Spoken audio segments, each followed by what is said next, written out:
ప్రస్తుతం big boss హౌస్లో రచ్చ అయితే మామూలుగా లేదు. ఏదేమైనా సరే ఎప్పుడు కూడా ఉన్న రచ్చే కదా, దాంట్లో ఏముందిలే అని అనుకోవచ్చు. కానీ ఈసారి సీజన్ 8లో మాత్రం చాలా వరకు కూడా రసవత్తరంగా సాగుతుంది.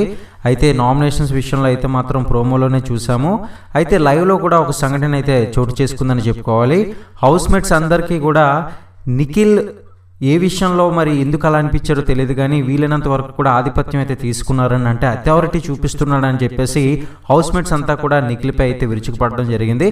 మరి ఈ రకంగా చూసుకున్నట్లయితే అది ఏ రకంగా వాళ్ళు ఉద్దేశించి ఆ మాట అన్నారో తెలియదు. మొత్తానికి ఏంటంటే కొంతమంది అక్కడికి వెళ్ళి నిఖిల్తో చెప్పడంతో అథారిటీ చేస్తున్నానని ఎలా అనుకుంటారు, నేను ఇక్కడికి వచ్చింది కేవలం గేమ్ ఆడడానికి తప్ప అథారిటీ చూపించడం కోసం కాదు, అయినా సరే మీపై నేను అథారిటీ చూపించుకున్నట్లయితే నాకేమొస్తుంది, నేను ఖచ్చితమైన టాస్క్లన్నీ కూడా నేను అనుకున్నట్లుగా ఈ యొక్క బిగ్ బాస్ 8 హౌస్లో ఆడి ఆ తర్వాత నేను నా యొక్క సత్తా ఏటో నేను చూపించుకోవాలనుకుంటున్నానని చెప్పేసి ఈ విషయాన్ని మణికంఠతో అయితే షేర్ చేసుకున్నారు.